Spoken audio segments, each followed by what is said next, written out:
안녕하세요. 저는 올해 61살이 된 이선영입니다. 지금부터 제가 겪은 이야기를 들려드리려고 합니다. 이 이야기는 제 인생에서 가장 아팠던 시간이자 동시에 가장 큰 깨달음을 얻은 시간에 관한 것입니다. 혹시 여러분 중에 교회를 오래 다니신 분이 계신가요? 혹시 헌금에 대해 고민해 보신 적이 있으신가요? 혹시 신앙과 돈, 그리고 사람 사이에서 갈등을 느껴보신 적이 있으신가요? 제 이야기가 여러분께 작은 위로가 되길 바랍니다. 저는 4년 전인 2021년에 초등학교 교감직에서 정년보다 조금 일찍 퇴직했습니다. 36년을 교단에 섰고 마지막 5년은 아이들을 직접 가르치기보다는 학교 운영을 돕는 일을 했습니다. 제 남편 정우진은 저보다 2살 위로 중견 건설회사에서 35년을 근무했습니다.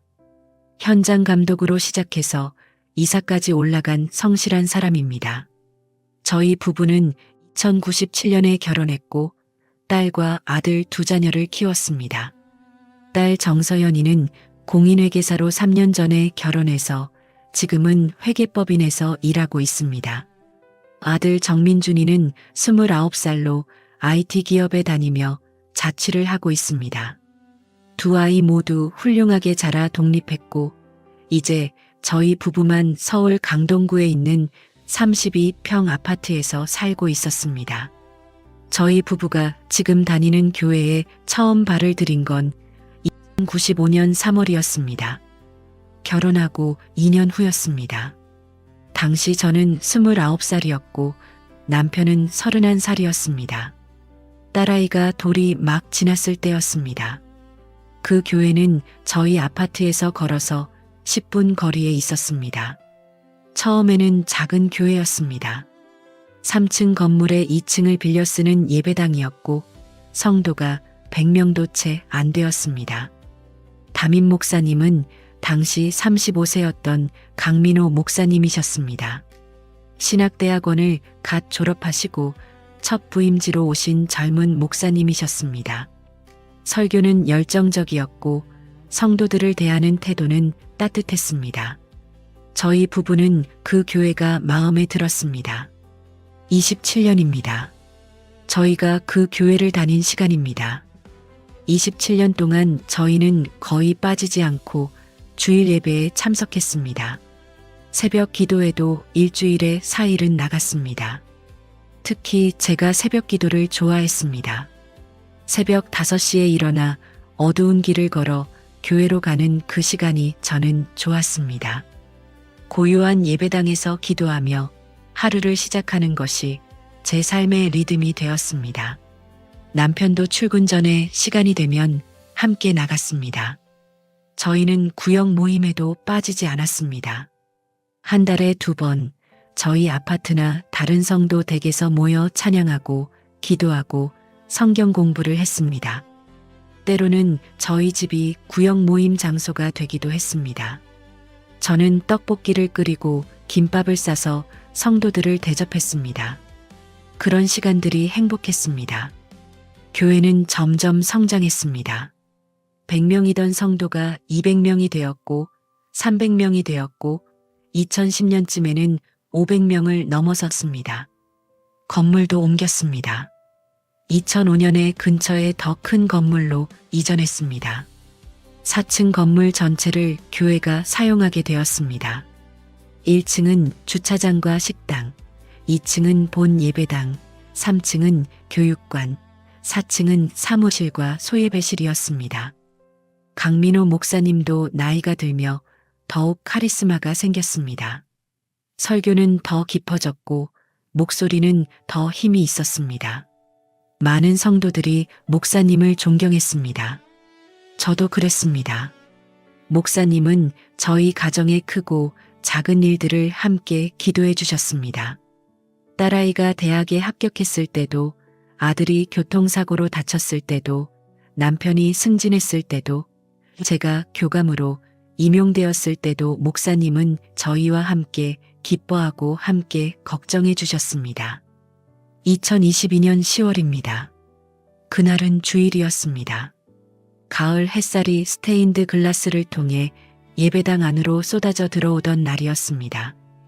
예배 순서가 진행되고 강민호 목사님께서 단상에 오르셨습니다. 목사님은 그날 평소와 조금 다른 표정을 하고 계셨습니다. 설교 본문을 펴기 전에 목사님은 잠시 성도들을 둘러보셨습니다. 그리고 천천히 입을 여셨습니다. 성도 여러분, 하나님께서 우리 교회에 큰 축복을 주셨습니다. 예배당 안이 조용해졌습니다. 모두가 다음 말을 기다렸습니다. 목사님은 계속 말씀하셨습니다. 27년 전 100명도 안 되던 우리 교회가 이제 500명이 넘었습니다. 이 건물도 이제는 좁습니다. 주일 2부 예배를 드릴 때면 자리가 부족합니다. 그래서 당회에서 오랜 시간 기도하며 결정했습니다. 우리 교회가 이제 자체 건물을 갖게 되었습니다. 박수가 터져 나왔습니다. 저도 손뼉을 쳤습니다. 마침내 우리 교회가 우리 건물을 갖게 된다니 정말 기쁜 일이었습니다. 목사님은 손을 들어 조용히 하라는 신호를 보내셨습니다. 강남구 대치동에 600평 대지를 구입했습니다. 지하 1층, 지상 4층 규모의 새 성전을 짓게 됩니다. 예배당은 800석 규모입니다. 주차장은 50대를 수용할 수 있습니다. 총 건축비는 18억 원입니다. 예배당이 다시 조용해졌습니다. 18억이라는 숫자는 작지 않았습니다. 목사님은 계속 말씀하셨습니다. 그동안 저축해온 건축기금이 8억 원입니다. 남은 10억 원을 성도 여러분과 함께 채워가고자 합니다. 강요하지 않습니다. 하나님께서 각자의 마음에 주시는 감동대로 헌금해 주시면 감사하겠습니다. 기도해 주십시오. 함께 하나님의 집을 지어 올립시다. 예배가 끝나고 집으로 돌아오는 차 안에서 남편이 먼저 말을 꺼냈습니다. 여보, 우리도 뭔가 해야 할 것 같지 않소? 저도 같은 생각을 하고 있었습니다. 27년입니다. 27년을 한 교회를 다녔습니다. 저희 인생의 거의 절반을 그 교회와 함께 했습니다. 딸과 아들이 유아 세례를 받은 곳도, 유치부와 주일학교를 다닌 곳도, 중고등부 수련회를 갔던 곳도 모두 그 교회였습니다. 남편과 제가 힘들 때 위로받은 곳도, 기쁠 때 감사를 나눈 곳도 그 교회였습니다. 이제 저희가 무언가를 돌려드릴 때가 된 것 같았습니다. 그날 밤 저희 부부는 함께 무릎을 꿇었습니다. 방 한가운데 작은 기도 공간을 만들어 놓고 손을 맞잡고 기도했습니다. 하나님, 저희에게 무엇을 원하십니까? 어떻게 하나님의 집을 짓는 일에 동참할 수 있을까요? 저희에게 지혜를 주시고 용기를 주십시오. 기도하는 동안 한 가지 생각이 계속 마음에 맴돌았습니다. 저희가 살고 있는 이 아파트를 드리면 어떨까 하는 생각이었습니다. 처음에는 말도 안 되는 생각이라고 여겼습니다. 우리가 사는 집을 어떻게 팔 수 있겠습니까? 하지만 그 생각이 계속 떠올랐습니다. 저는 조심스럽게 남편에게 말했습니다. 여보, 우리 집을 팔면 어떨까요? 남편은 잠시 아무 말이 없었습니다. 저는 남편이 화를 낼까봐 걱정했습니다. 하지만 남편은 천천히 고개를 끄덕였습니다. 나도 그 생각을 했소. 아이들도 다 독립했고 우리 둘만 사는데 이 넓은 집이 꼭 필요한가 싶었소. 그리고 우리에게는 연금이 있소. 당신 퇴직금도 조금 남아있고 작은 집으로 옮기면 될 것 같소. 저희 아파트는 시세로 10억 원 정도였습니다. 2015년에 6억에 샀던 집이 7년 사이에 10억이 된 것입니다. 부동산이 많이 올랐습니다. 저희는 그 다음날 부동산 중개소를 찾았습니다. 중개인은 집 평수와 위치를 확인하고는 고개를 끄덕였습니다. 요즘 시세로는 10억 정도 하시겠네요. 상태도 좋으시고 이 정도면 한 달 안에 팔리실 겁니다. 어디로 이사 가세요? 저는 남편을 쳐다봤습니다. 남편이 대답했습니다. 전세로 갈 겁니다. 3억 정도로요. 중개인이 놀란 표정을 지었습니다. 32평에서 전세로요. 그럼 차액은 어떻게 하시려고요? 남편이 담담하게 말했습니다. 교회에 헌금하려고 합니다. 중개인은 잠시 말을 잃었습니다. 펜을 든 손이 멈췄습니다. 그러더니 천천히 말했습니다. 제가 20년 넘게 이 일을 했는데 이런 경우는 처음입니다. 정말 하시겠습니까? 저희는 고개를 끄덕였습니다. 매물이 나가자 일주일 만에 계약이 들어왔습니다. 젊은 부부였습니다.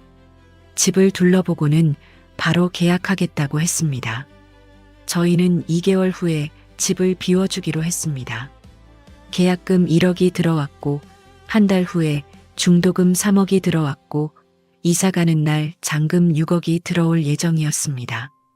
저희는 같은 동네에서 15평 아파트를 찾았습니다. 전세 3억이었습니다. 방 하나 거실 겸 주방, 화장실 하나가 전부였습니다. 32평에서 15평으로 줄어드는 것이었습니다. 하지만 저희는 괜찮다고 생각했습니다. 두 사람이 살기에 충분하다고 생각했습니다. 딸에게 전화했습니다. 서연아, 엄마가 할 말이 있어. 딸의 목소리가 밝았습니다.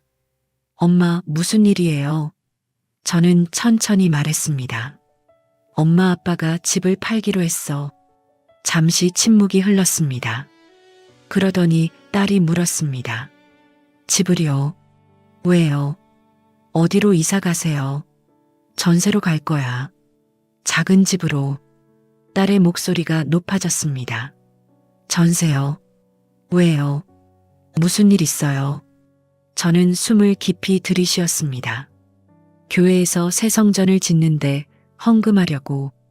딸은 아무 말이 없었습니다. 그러더니 갑자기 소리쳤습니다. 엄마, 미쳤어요. 10억짜리 집을 팔아서 교회에 헌금한다고요. 저는 차분하게 대답했습니다. 7억을 헌금하고 3억으로 작은 집 전세로 갈 거야. 딸은 울먹이기 시작했습니다. 엄마, 그게 말이 돼요. 노후 자금은요? 아빠 연금만으로 어떻게 살아요? 나중에 아프시기라도 하면 어떡해요? 저는 딸을 이해했습니다. 딸의 입장에서는 충격적인 일이었을 것입니다. 하지만 저희 마음은 확고했습니다. 괜찮아. 엄마 아빠 계산 다 해봤어. 우리 살 수 있어. 딸은 한참을 울었습니다. 그날 밤 딸은 몇 번이나 다시 전화를 걸어왔습니다. 엄마, 제발 다시 생각해 보세요. 일주일만이라도요. 아들에게도 연락했습니다. 아들은 더 격하게 반응했습니다. 아빠, 정신 차리세요. 교회가 뭐라고 집을 팔아요. 10억이에요, 10억? 저는 아들에게 말했습니다. 민준아, 이건 우리가 하나님께 드리는 거야. 아들이 소리쳤습니다. 하나님이요. 지금 교회 목사가 하나님이에요. 그럼 말하지 마라. 아들은 전화를 끊어버렸습니다. 일주일 후 딸이 남편과 함께 저희 집을 찾아왔습니다. 거실 소파에 앉아 마주 보았습니다. 딸의 눈은 빨갛게 부어 있었습니다. 엄마, 아빠, 정말로 마음 안 바꾸실 거예요. 저는 고개를 끄덕였습니다. 이미 계약했어. 다음 달에 이사가. 딸은 깊은 한숨을 쉬었습니다. 알겠어요. 엄마 아빠 결정이니까 제가 뭐라 할 수는 없죠. 근데 정말 힘드시면 꼭 말씀하세요. 제가 도울게요. 아들도 며칠 후 다시 전화했습니다. 아빠, 제가 말렸는데도 하시는 거니까 더 이상 할 말 없어요. 근데 정말 후회하지 마세요. 저는 아들에게 말했습니다. 고마워, 민준아. 너는 내 인생 잘 살면 돼. 이사 준비를 시작했습니다. 20년을 살았던 집이었습니다. 32평에 있던 모든 것을 15평에 옮길 수는 없었습니다. 옷장 2개 중 하나를 버려야 했습니다. 책장 3개 중 2개를 버려야 했습니다. 책들을 정리하며 남편과 저는 추억에 잠겼습니다. 아이들이 어렸을 때 읽어주던 동화책들이 있었습니다. 딸이 중학교 때 일기장이 있었습니다. 아들이 그린 그림들이 있었습니다. 저희는 그것들을 사진으로 찍고 대부분 버렸습니다. 가구도 많이 버려야 했습니다. 큰 식탁은 가져갈 수 없었습니다. 소파도 작은 것으로 바꿔야 했습니다. 저희는 가까운 재활용 센터에 기증했습니다. 20년의 삶이 조금씩 비워지고 있었습니다. 이사 가는 날이 왔습니다. 2022년 12월 중순이었습니다. 겨울 아침이었습니다. 이사 트럭이 아파트 앞에 섰습니다. 짐을 실으며 저는 마지막으로 빈 집을 둘러봤습니다. 저희가 신혼살림을 차린 방이 보였습니다. 딸을 낳아 처음 안고 들어온 현관이 보였습니다. 아들이 첫걸음을 뗀 거실이 보였습니다. 가족 모두가 모여 저녁을 먹던 식탁 자리가 보였습니다. 눈물이 났습니다. 하지만 후회는 없었습니다. 남편이 제 어깨에 손을 얹었습니다. 후회하지 않소? 저는 고개를 저었습니다. 아니요. 이건 하나님께 드리는 거예요. 15평 아파트에 도착했습니다. 정말 좁았습니다. 이삿짐을 다 풀고 나니 거실에 거의 공간이 없었습니다.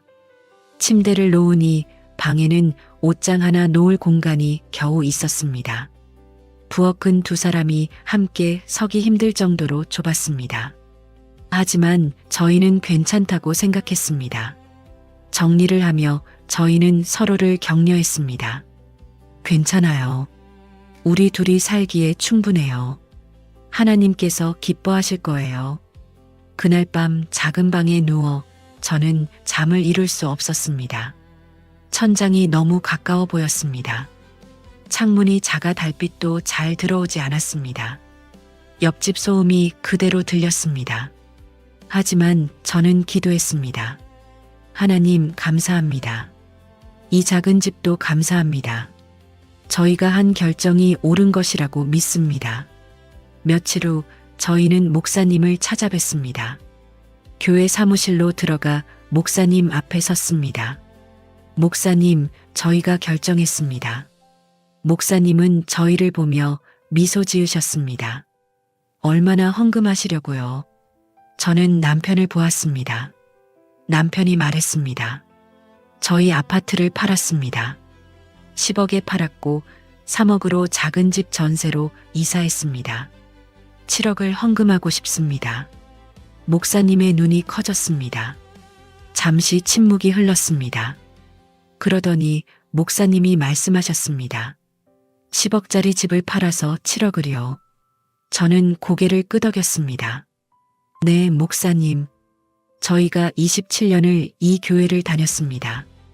이제 저희가 드릴 때라고 생각했습니다. 목사님은 자리에서 일어나 저희에게 다가오셨습니다. 그리고 저희 부부의 손을 꽉 잡으셨습니다. 목사님의 눈에 눈물이 맺혔습니다. 집사님들, 정말 감사합니다. 이렇게 큰 헌신을 하시다니 하나님께서 분명히 기억하실 것입니다. 저는 약속드리겠습니다. 새성전 초석 봉헌식 때 집사님들의 이름을 새기겠습니다. 이선영 집사님, 정우진 집사님의 이름이 그 초석에 영원히 기록될 것입니다. 교회 역사에 집사님들의 헌신이 영원히 기억될 것입니다. 저는 눈물을 흘렸습니다. 감사합니다, 목사님. 저희는 그저 하나님께 드리는 것뿐입니다. 목사님은 저희를 안아주셨습니다. 그날 저희는 교회를 나오며 마음이 벅찼습니다. 27년 신앙생활의 결실을 맺는 순간이었습니다. 2022년 11월 말에 건축 착공 예배가 열렸습니다. 대치동 건축부지에 천막을 치고 예배를 드렸습니다. 추운 날씨였지만 수백 명의 성도들이 모였습니다. 목사님께서 말씀하셨습니다. 오늘 우리는 하나님의 집을 짓는 첫 삽을 뜹니다. 여러분 한 분 한 분의 헌신이 이 자리를 만들었습니다. 특별히 큰 헌신을 하신 분들이 계십니다. 집을 파시고 작은 집으로 옮기시며 7억을 헌금하신 집사님이 계십니다. 목사님은 이름을 밝히지 않으셨지만 많은 성도들이 저희를 쳐다봤습니다. 누군가 박수를 치기 시작했고 곧 예배당 전체에 박수가 울려 퍼졌습니다. 저희는 겸손하게 고개를 숙였습니다. 그날 건축위원회가 공식 발표되었습니다. 건축위원장은 조성민 장로님이었습니다. 조 장로님은 60대 초반으로 건축자재 유통회사를 운영하시는 분이었습니다. 저는 그분을 잘 알지 못했습니다. 몇 번 인사를 나눈 정도였습니다. 나중에 알게 된 사실이지만 조 장로님은 목사님의 처남이셨습니다. 목사님 부인의 오빠였습니다. 목사님께서 말씀하셨습니다. 조성민 장로님은 건축 분야의 전문가십니다.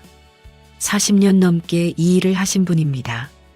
우리 교회 건축을 맡아주시기로 하셨으니 안심하고 기도로 동역해 주시기 바랍니다.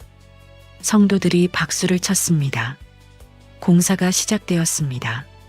저희는 매주 주일 예배 후에 공사 현장을 찾았습니다. 처음에는 땅을 파고 기초를 다지는 작업이었습니다. 크레인이 움직이고 트럭들이 드나들었습니다. 남편이 제 손을 잡고 말했습니다. 여보, 저기 저 기초 위에 우리 교회가 세워지는 거요. 저희가 드린 헌금이 저기 들어가는 거요. 저는 고개를 끄덕였습니다. 감사해요. 하나님께서 이 기회를 주셔서요. 저희는 그 자리에서 손을 맞잡고 기도했습니다.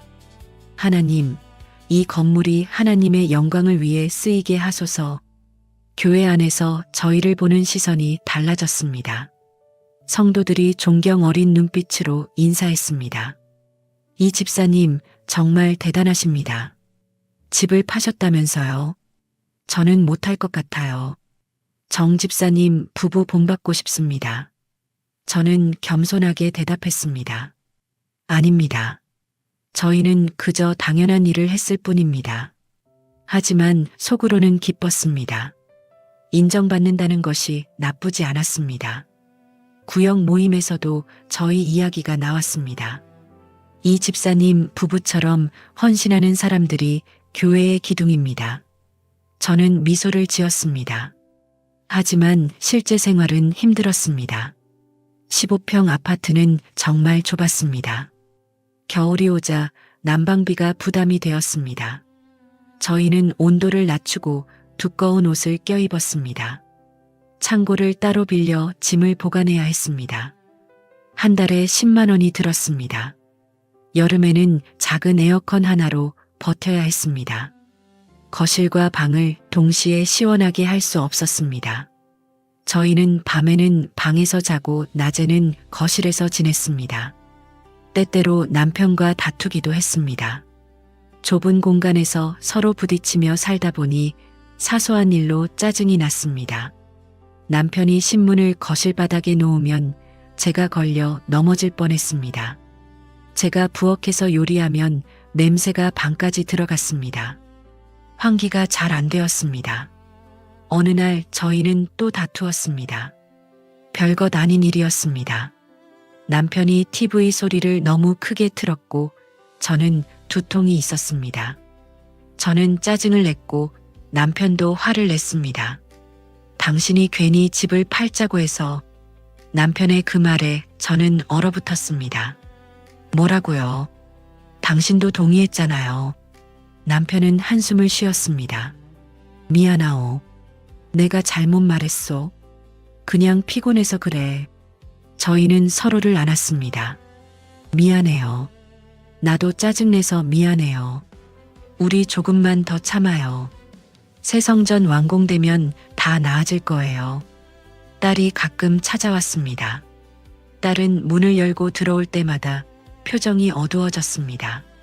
엄마, 여기서 어떻게 살아요? 너무 좁잖아요. 저는 미소를 지으며 말했습니다. 괜찮아. 엄마 아빠 둘이 살기에 충분해. 오히려 청소하기 편해. 딸은 눈물을 글썽이며 말했습니다. 엄마, 이렇게 지내시는 거 보면 너무 속상해요. 10억짜리 집에서 사셨는데. 저는 딸의 손을 잡았습니다. 서연아, 엄마는 괜찮아. 정말이야. 이게 우리가 선택한 거야. 후회 안 해. 딸은 울었습니다. 저도 마음이 아팠습니다. 하지만 저희의 결정을 후회하지는 않았습니다. 공사는 계속되었습니다. 3개월이 지나자 건물의 골조가 올라가기 시작했습니다. 6개월이 지나자 외벽이 완성되었습니다. 9개월이 지나자 내부 공사가 시작되었습니다. 저희는 매주 현장을 방문했습니다. 건물이 점점 모습을 드러내는 것을 보며 저희는 기뻤습니다. 남편이 말했습니다. 여보, 저기가 예배당이요. 저기가 교육관이고 우리가 저 건물을 짓는 일에 동참했소. 저는 고개를 끄덕였습니다. 감사해요. 정말 감사해요. 2024년 5월 드디어 건축이 완공되었습니다. 1년 6개월이 걸렸습니다. 지하 1층 지상 4층 건물이었습니다. 외관은 현대식 디자인이었고 유리창이 크게 나 있었습니다. 정문에는 대리석 계단이 있었고 입구에는 큰 십자가가 세워져 있었습니다. 저희는 처음 완공된 건물에 들어갔을 때 감탄했습니다. 1층 로비는 넓고 밝았습니다. 대리석 바닥이 반짝였습니다. 2층 예배당은 정말 아름다웠습니다. 800석 규모였고 천장이 높았습니다. 스테인드 글라스 창문에서 빛이 들어왔습니다. 단상은 나무로 만들어져 있었고 십자가가 중앙에 걸려 있었습니다. 음향 시설도 최신이었습니다. 3층 교육관에는 유아부실, 유치부실, 초등부실, 중고등부실이 각각 있었습니다. 4층에는 목사님 사무실과 소예배실이 있었습니다. 지하에는 넓은 식당과 주방이 있었습니다. 저는 남편의 손을 잡고 눈물을 흘렸습니다. 정말 아름다워요. 우리가 이 일에 동참했다는 게 믿기지 않아요. 남편도 눈물을 흘렸습니다. 여보, 우리가 해냈소. 하나님께서 기뻐하실 거요. 저희는 예배당 한가운데 서서 기도했습니다. 하나님, 이 건물이 하나님의 영광을 위해 쓰이게 하소서. 이곳에서 드려지는 모든 예배가 하나님을 기쁘시게 하소서. 2020년 6월 셋째 주일에 초석 봉헌식 및 헌당 예배가 열린다는 공지가 나왔습니다. 초대장이 각 가정에 발송되었습니다. 저희에게도 초대장이 왔습니다. 초대장에는 이렇게 적혀 있었습니다. 특별 헌금자 초석 제막식에 초대합니다. 저는 그 초대장을 받아들고 떨렸습니다. 드디어입니다. 드디어 저희 이름이 초석에 새겨지는 날입니다. 목사님께서 약속하신 날입니다. 그날 밤 저는 설렘에 잠을 이룰 수 없었습니다. 27년입니다. 27년을 한 교회를 다녔고 10억 원짜리 집을 팔았고 7억 원을 헌금했고 이제 그 이름이 초석에 새겨집니다. 저희는 딸과 아들에게 연락했습니다. 꼭 오라고 했습니다. 그날은 정말 중요한 날이니까요. 딸이 물었습니다. 무슨 일이에요, 엄마? 저는 미소를 지으며 말했습니다. 와보면 알아. 좋은 일이야. 오랜만에 가족이 다 모이자. 아들도 올 거야. 딸은 알겠다고 했습니다. 아들도 올게요, 엄마라고 했습니다. 저희는 새 옷을 준비했습니다. 오랜만에 백화점에 갔습니다. 남편은 검은색 정장을 샀습니다. 저는 단정한 회색 원피스를 샀습니다. 남편이 말했습니다. 당신 오늘만큼은 좋은 옷 입어야지. 저는 웃으며 대답했습니다. 우리 이름이 초석에 새겨지는 날인데 당연하죠. 봉헌식 전날 밤 저희는 손을 잡고 기도했습니다. 하나님, 내일 저희 이름이 초석에 새겨집니다. 27년의 신앙생활이 그곳에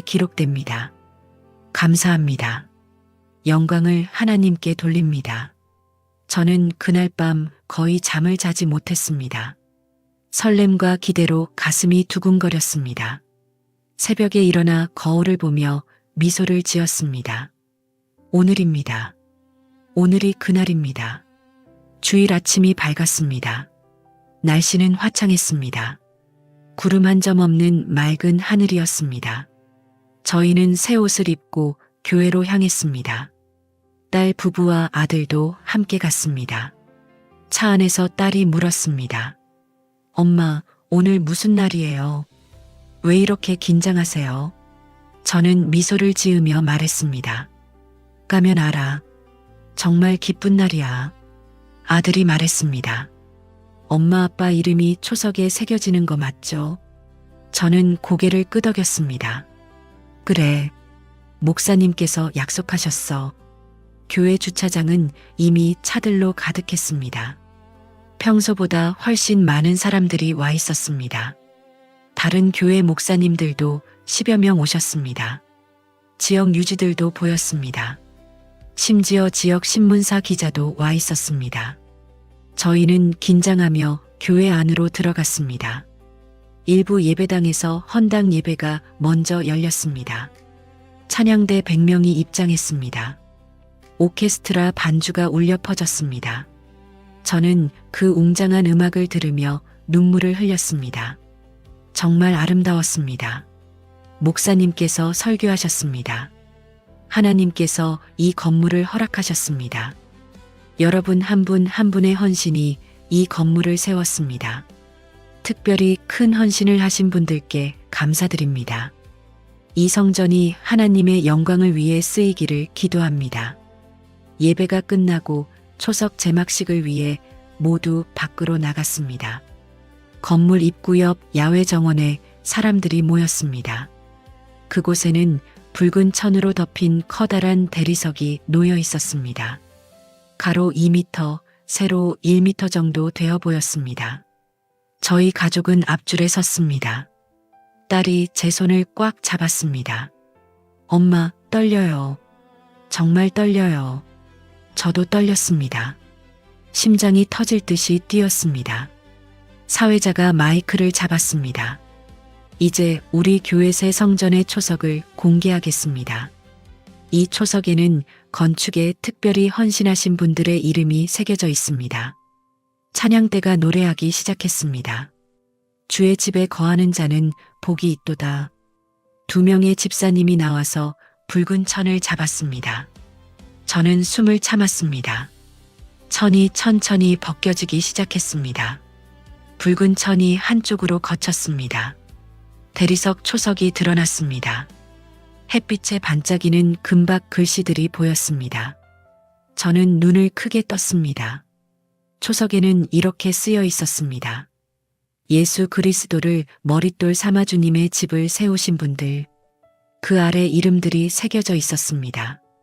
건축위원장 조성민 장로 1억 원, 건축부 위원장 김영희 권사 3천만 원, 건축총무 최대호 집사 2천만 원, 청년부 대표 정수민 집사 1천만 원, 권사회 대표 한순자 권사 1천만 원, 그 아래로 10여 명의 이름이 더 있었습니다.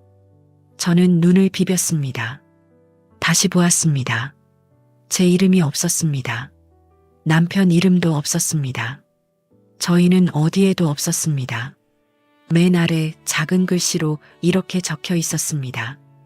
그 외 무명의 헌금자들에게 감사드립니다. 무명. 저희는 무명이었습니다. 7억 원을 헌금했는데 무명이었습니다. 시간이 멈춘 것 같았습니다. 심장이 멈춘 것 같았습니다. 숨을 쉴 수 없었습니다. 저는 초석을 계속 쳐다봤습니다. 혹시 제가 놓친 건 아닐까? 혹시 다른 곳에 있는 건 아닐까? 하지만 없었습니다. 조성민 장로의 이름이 제일 위에 제일 크게 금박으로 빛나고 있었습니다. 1억 원이라고 적혀 있었습니다. 1억. 저희는 7억을 냈는데, 7배를 더 냈는데, 딸이 제 팔을 잡았습니다. 엄마, 이게 뭐예요?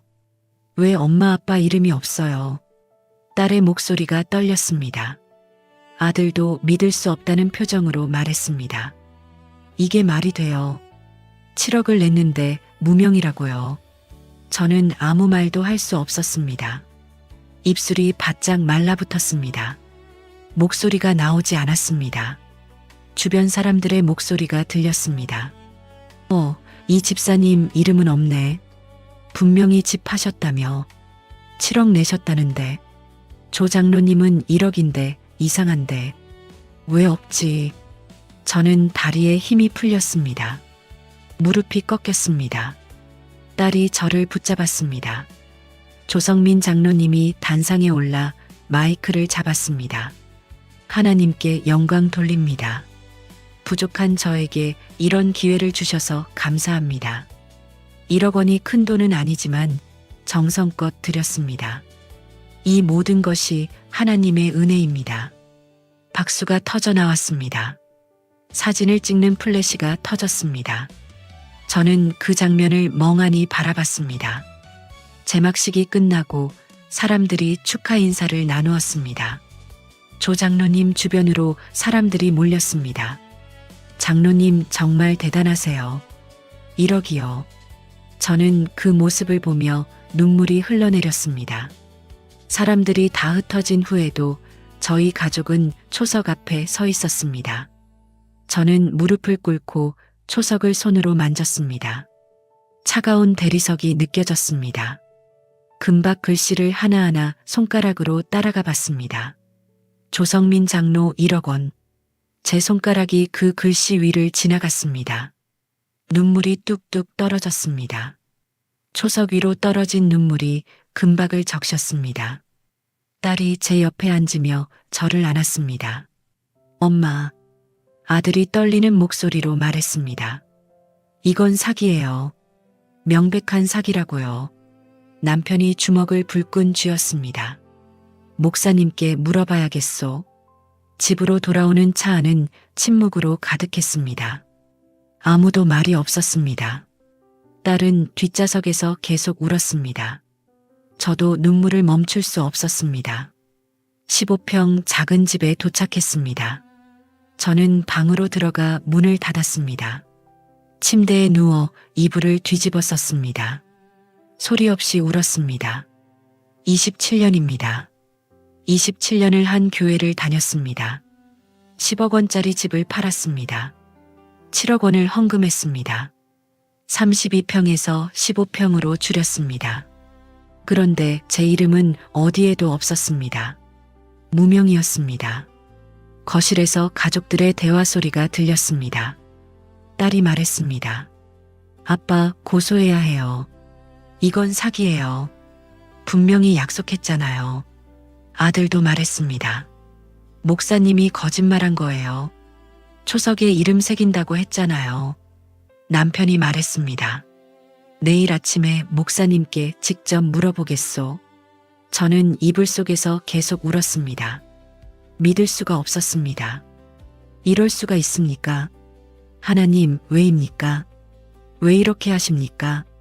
저희가 뭘 잘못했습니까? 다음 날 아침 9시에 저희 가족 모두 교회로 갔습니다. 남편과 저, 딸과 사위, 아들까지 5명이 함께였습니다. 사무실 문을 두드렸습니다. 제 손이 떨렸습니다. 들어오세요. 목사님의 목소리가 들렸습니다. 문을 열고 들어갔습니다. 목사님은 책상에 앉아 계셨습니다. 저희를 보시더니 약간 놀란 표정을 지으셨습니다. 아, 집사님들. 어제 은혜로웠죠. 가족들까지 다 오셨네요. 딸이 참지 못하고 먼저 말했습니다. 목사님, 저희 부모님 이름이 왜 초석에 없었어요? 7억을 헌금하셨는데요. 목사님은 잠시 침묵하셨습니다. 그러더니 천천히 말씀하셨습니다. 집사님, 조 장로님이 건축위원장으로 정말 수고 많이 하셨습니다. 1년 6개월 동안 매일 현장에 나오셨어요. 자재 선정부터 시공 감독까지 모든 걸 다 하셨습니다. 그분 없었으면 이 건축 못했습니다. 저는 떨리는 목소리로 말했습니다. 목사님, 약속하셨잖아요. 초석에 저희 이름 새기신다고 분명히 말씀하셨잖아요. 목사님은 고개를 저으셨습니다. 집사님, 성경이 뭐라고 합니까? 마태복음 6장에 오른손이 하는 일을 왼손이 모르게 하라고 했습니다. 헌금은 액수로 따지는 게 아닙니다. 아들이 참지 못하고 말했습니다. 그래도 7억이에요. 조 장로님은 1억인데 7배예요. 목사님의 표정이 굳어졌습니다. 그분은 건축위원장이십니다. 직분이 다릅니다. 섬김의 차원이 다르다는 겁니다. 남편이 책상을 탁 치며 말했습니다. 그럼 우리 이름은 왜 없습니까? 약속하셨잖아요. 이 사무실에서 분명히 말씀하셨어요. 목사님은 목소리를 높이셨습니다. 제가 그런 말을 했습니까? 집사님께서 오해하신 것 아닙니까? 남편이 소리쳤습니다. 오해요. 우리 둘이 똑같이 들었는데요. 초석에 이름 새기겠다고 분명히 말씀하셨습니다. 목사님이 책상을 탁 치셨습니다. 지금 목사를 거짓말쟁이로 만드시려는 겁니까? 회개하십시오. 돈으로 교회를 좌지우지하려는 그 교만을 회개하십시오. 딸이 말했습니다. 고소할 거예요. 사기죄로 고소하겠어요. 목사님이 차갑게 웃으셨습니다. 고소요. 해보시죠. 헌금은 자발적인 겁니다. 아무 약속도 없었다고 증언하겠습니다. 아들이 말했습니다. 증인이 있어요. 우리 부모님 두 분 다 들으셨어요. 목사님이 말씀하셨습니다. 부부가 한패 아닙니까? 법정에서 통하겠습니까? 저는 더 이상 참을 수 없었습니다. 목소리를 높였습니다.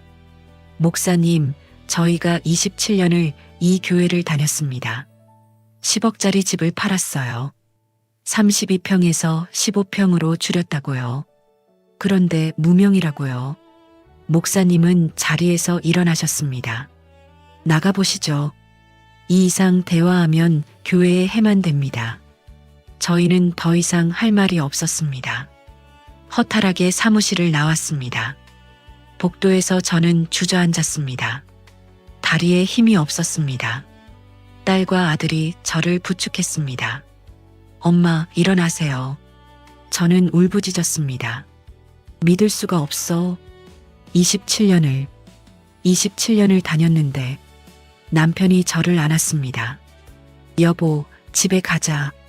여기 있으면 안 돼. 저희는 교회를 나왔습니다. 주차장을 걸어가는 동안 저는 계속 울었습니다. 그 다음 주일 저희는 예배에 참석했습니다. 마지막으로 한 번만 더 가보자고 했습니다. 혹시 뭔가 해명이 있을까 해서였습니다. 하지만 목사님은 설교 중에 이렇게 말씀하셨습니다. 성도 여러분, 교회 안에는 늘 불평하는 자들이 있습니다. 고라 당의 반역을 기억하십니까? 하나님이 세우신 권위에 도전하는 자들입니다. 그들은 사탄의 도구입니다. 교회를 사랑한다면 그런 자들을 조심하십시오. 목사님은 저희를 똑바로 쳐다보셨습니다. 저는 그 시선을 느꼈습니다. 온 교회가 저희를 쳐다보는 것 같았습니다.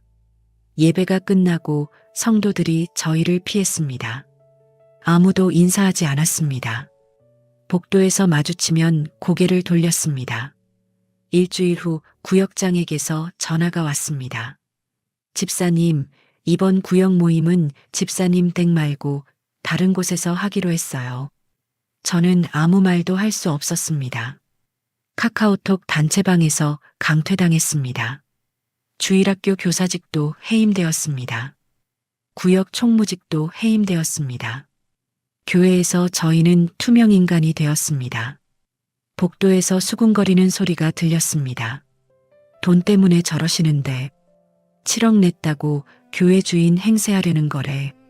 교만해서 목사님이 이름 안 새기신 거래. 저는 그 말들을 들으며 죽고 싶었습니다. 남편 회사에까지 소문이 퍼졌습니다. 같은 교회를 다니는 후배가 남편에게 물었습니다. 부장님, 교회에서 무슨 일 있으세요? 부장님이 교회랑 싸운다는 소문이. 남편은 아무 말도 하지 않았습니다. 저는 우울증이 심해졌습니다. 밤마다 악몽을 꾸었습니다. 금박으로 빛나는 조성민 장로 1억 원이라는 글씨가 계속 눈앞에 아른거렸습니다. 식사를 거의 하지 못했습니다. 한 달 만에 체중이 5kg이나 빠졌습니다. 딸이 걱정하며 병원에 가자고 했습니다. 하지만 저는 거부했습니다. 괜찮아. 엄마 괜찮아. 3개월이 지났습니다. 저는 더 이상 교회에 갈 수 없었습니다. 주일 아침마다 교회 가는 것이 지옥 같았습니다. 성도들의 시선이 두려웠습니다. 목사님의 설교가 귀에 들어오지 않았습니다. 찬양을 부를 수 없었습니다. 예배가 고문이었습니다. 어느 주일 아침 저는 남편에게 말했습니다. 여보, 더 이상 못 다니겠어요. 남편이 고개를 끄덕였습니다. 알았어. 떠나자. 우리 여기서 떠나자. 2024년 9월 마지막 주일 저희는 조용히 교회를 떠났습니다. 27년을 함께한 교회를 떠났습니다. 아무에게도 말하지 않았습니다. 그냥 조용히 나오지 않았습니다. 아무도 연락하지 않았습니다.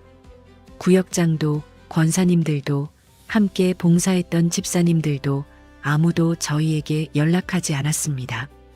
저희는 그렇게 사라졌습니다. 27년이 마치 없었던 것처럼. 교회를 떠난 후 한 달 동안 저는 아무데도 나가지 않았습니다. 집에만 있었습니다. 매주 주일 아침마다 침대에서 일어날 수 없었습니다. 예배 시간이 되면 가슴이 답답했습니다. 남편이 말했습니다. 여보, 그래도 예배는 드려야 하지 않겠소? 다른 교회라도 찾아보자. 저는 고개를 저었습니다. 교회가 무서워요. 사람들이 무서워요. 다시는 교회 가고 싶지 않아요. 하지만 남편이 계속 설득했습니다. 모든 교회가 다 그런 건 아니요. 우리 작은 교회를 찾아보자. 남편은 인터넷으로 작은 교회들을 검색했습니다. 집에서 차로 40분 거리에 은혜의 언덕 교회라는 곳을 찾았습니다. 50명 규모의 작은 교회였습니다. 낡은 2층 건물이었습니다. 담임 목사님은 72세의 김철수 목사님이셨습니다. 첫 주일 저희는 조심스럽게 그 교회를 찾았습니다. 건물은 정말 낡았습니다. 페인트가 벗겨져 있었습니다. 계단이 삐걱거렸습니다. 저는 남편에게 말했습니다. 여기 괜찮을까요? 남편이 말했습니다. 일단 들어가 보자. 예배당 문을 열었습니다. 작은 공간이었습니다. 의자가 60개 정도 놓여 있었습니다. 절반 정도 사람들이 앉아 있었습니다. 저희는 뒷자리에 조용히 앉았습니다. 예배가 시작되었습니다. 낡은 피아노 반주였습니다. 전자 오르간도 없었고 악기팀도 없었습니다. 성도들의 목소리로만 찬양했습니다. 만복의 근원 하나님. 목소리들이 소박했습니다. 하지만 진심이 느껴졌습니다. 의자가 삐걱거렸습니다. 에어컨 대신 선풍기가 돌아갔습니다. 하지만 이상하게 마음이 편했습니다. 억지로 박수를 칠 필요가 없었습니다. 손을 들어 찬양하라는 압박도 없었습니다. 그냥 편안했습니다. 김철수 목사님의 설교는 20분 정도로 짧았습니다. 목소리는 낮고 잔잔했습니다. 하나님은 외모를 보지 않으십니다. 건물이 크다고 헌금이 많다고 좋은 교회가 아닙니다. 진심으로 주님을 사랑하는 마음, 서로를 아끼고 돌보는 마음, 그것이 전부입니다. 그 말을 듣는 순간 눈물이 주르륵 흘러내렸습니다. 저는 손으로 얼굴을 가렸습니다. 남편이 제 손을 잡아주었습니다. 예배 후 재정 보고 시간이 있었습니다. 70대 할머니 회계 집사님이 말씀하셨습니다.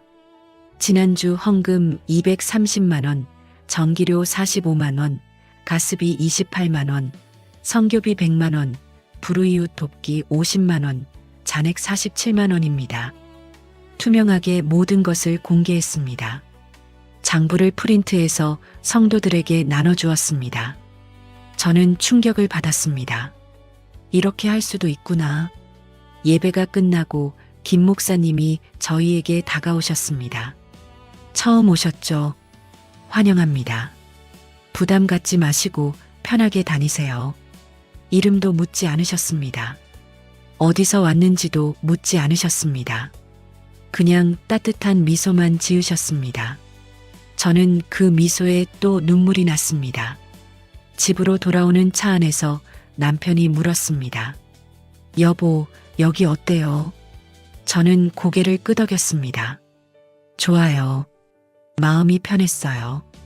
오랜만에 평안했어요. 그렇게 저희는 그 작은 교회를 다니기 시작했습니다. 아무도 저희에게 7억 원 헌금 이야기를 물어보지 않았습니다. 아무도 저희가 어디서 왔는지 캐묻지 않았습니다. 그냥 편안하게 저희를 받아주었습니다. 2개월이 지나자 조금씩 마음의 상처가 아물기 시작했습니다. 어느 주일 예배 중에 난방이 되지 않았습니다. 성도들은 두꺼운 외투를 입고 예배를 드렸습니다. 예배 후 목사님이 말씀하셨습니다. 보일러가 고장났습니다. 수리비가 150만 원 정도 든다고 하네요. 형편되시는 분들이 조금씩 도와주시면 감사하겠습니다. 강요도 없었고 압박도 없었습니다. 성도들이 자발적으로 헌금했습니다. 10만 원 드립니다. 5만 원 드립니다. 한 할머니가 3만 원을 떨리는 손으로 내놓으셨습니다. 저는 집에 와서 봉투를 준비했습니다. 100만 원을 넣었습니다. 봉투에 아무 표시도 하지 않았습니다. 다음 주일 조용히 헌금함에 넣었습니다. 그 다음 주일 목사님이 말씀하셨습니다. 한 집사님께서 귀한 헌금 해주셨습니다. 이름은 밝히지 말라고 하셔서 그냥 감사하다고만 전하겠습니다. 덕분에 보일러 고치고 남은 50만 원은 독거 어르신들 연탄 사드리는데 쓰겠습니다. 이름을 묻지도 않으셨습니다. 금액을 밝히지도 않으셨습니다. 그냥 감사만 하셨습니다. 저는 자리에 앉아 눈물을 흘렸습니다. 이게 진짜 교회구나. 이게 진짜 헌금이구나. 점차 마음이 회복되었습니다. 성도들과도 친해졌습니다. 부담 없는 대화와 차 한 잔의 교제가 있었습니다. 크리스마스 때 김 목사님이 저에게 제안하셨습니다. 집사님, 교육 경력 있으시다면서요. 우리 주일학교 아이들이 7명인데 선생님이 없어서 제가 가르치거든요. 혹시 도와주실 수 있으세요? 저는 조심스럽게 대답했습니다. 제가 할 수 있을까요? 목사님이 미소 지으셨습니다. 물론입니다. 아이들이 선생님 기다려요. 2025년 1월부터 저는 주일학교 교사를 시작했습니다. 7명의 아이들과 함께 찬양하고 성경 공부를 했습니다. 아이들의 맑은 웃음을 보며 저도 다시 웃을 수 있었습니다. 남편이 말했습니다. 여보, 요즘 얼굴이 밝아졌어요. 저는 고개를 끄덕였습니다. 감사해요. 정말 감사해요. 1년이 지났습니다. 어느 날 최대호 집사님에게서 전화가 왔습니다. 옛날 교회에서 건축위원회 총무를 하셨던 분이었습니다. 초석에 이름이 새겨진 분이었습니다. 집사님, 큰일 났어요. 국세청에서 조 장로님 회사 세무조사 들어갔대요. 교회 건축 관련해서 탈세 혐의래요. 며칠 후 지역 뉴스에 보도되었습니다. 모 교회 건축비 횡령 의혹, 건축위원장 3억 원대 부당이득, 자재비 부풀리기, 이중계약서 작성 혐의. 조성민 장로님이 검찰 조사를 받았습니다. 강민호 목사님은 전혀 몰랐다고 주장했습니다. 하지만 교회 안에서 거센 비판이 일었습니다. 처남인데 몰랐다고요. 목사님도 공범 아니냐. 성도 절반이 교회를 떠났습니다. 목사님 사임 압박이 거세졌습니다. 저는 그 뉴스를 보며 아무 감정도 느끼지 못했습니다. 분노도 슬픔도 기쁨도 없었습니다. 그냥 허무했습니다. 한 달 후 옛 교회 장로님 세 분이 저희 집을 찾아왔습니다. 초인종이 울렸습니다. 남편이 문을 열었습니다. 거실에 마주 앉았습니다. 김 장로님이 말씀하셨습니다. 집사님, 그때 집사님 말씀이 맞았습니다. 저희가 눈이 멀었습니다. 이 장로님이 무릎을 꿇으셨습니다. 무릎 꿇고 사과드립니다. 저는 얼른 일으켜 세웠습니다. 일어나세요. 그러지 마세요. 박 장로님이 말씀하셨습니다. 돌아와 주십시오. 교회를 바로 세우는데 도와주세요. 저는 고개를 저었습니다. 감사하지만 저는 이미 제 자리를 찾았습니다. 김 장로님이 물었습니다. 작은 교회 다니신다면서요? 저는 고개를 끄덕였습니다. 네. 작지만 진심이 있는 곳이에요. 거기서 저는 만족합니다. 이 장로님이 말씀하셨습니다.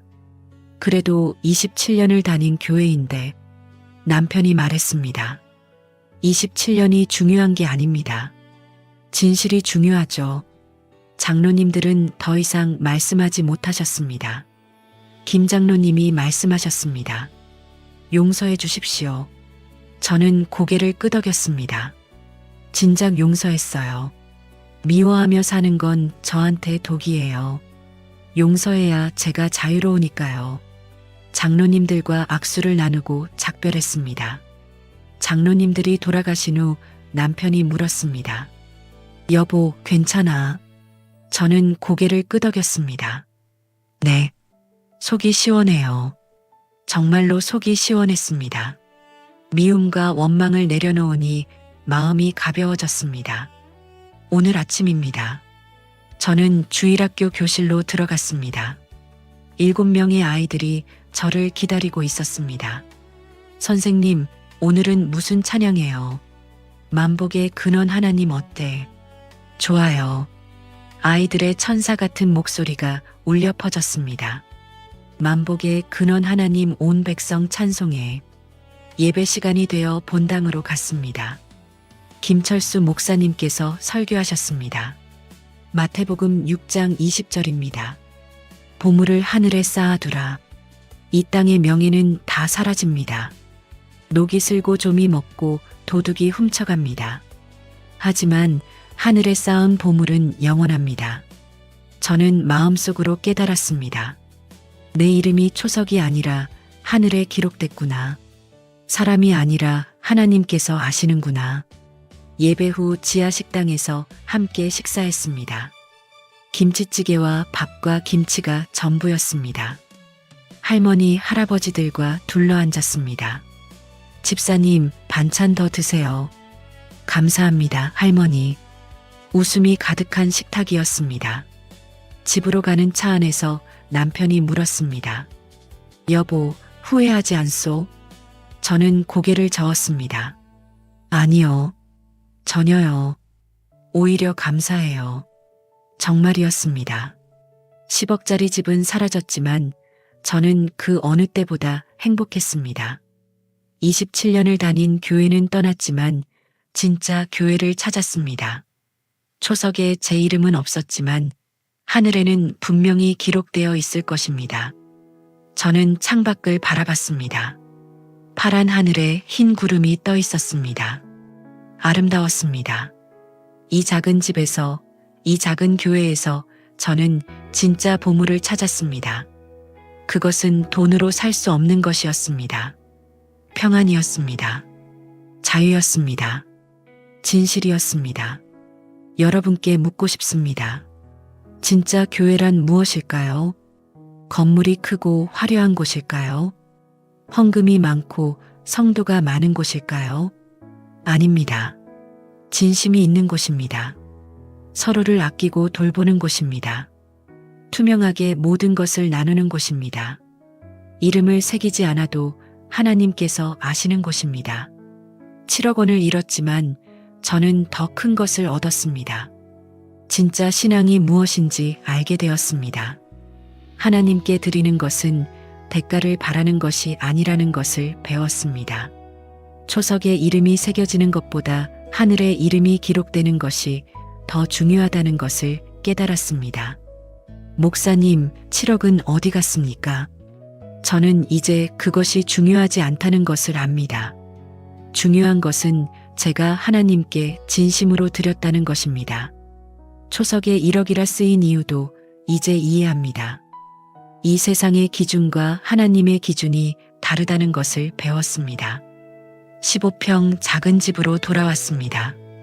좁지만 이제는 불편하지 않습니다. 오히려 아늑합니다.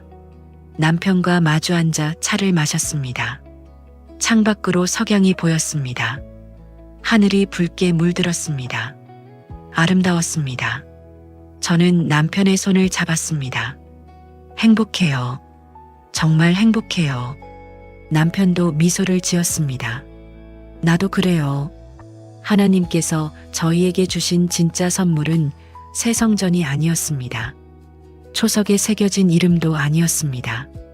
그것은 진실을 아는 지혜였습니다. 진짜 교회를 찾는 눈이었습니다. 그리고 모든 것을 내려놓고도 평안할 수 있는 마음이었습니다. 감사합니다. 제 이야기를 끝까지 들어주셔서 감사합니다. 여러분도 진짜 보물을 찾으시길 기도합니다. 하늘에 싸는 보물을 찾으시길 기도합니다. 하나님께서 여러분과 함께 하시길 기도합니다.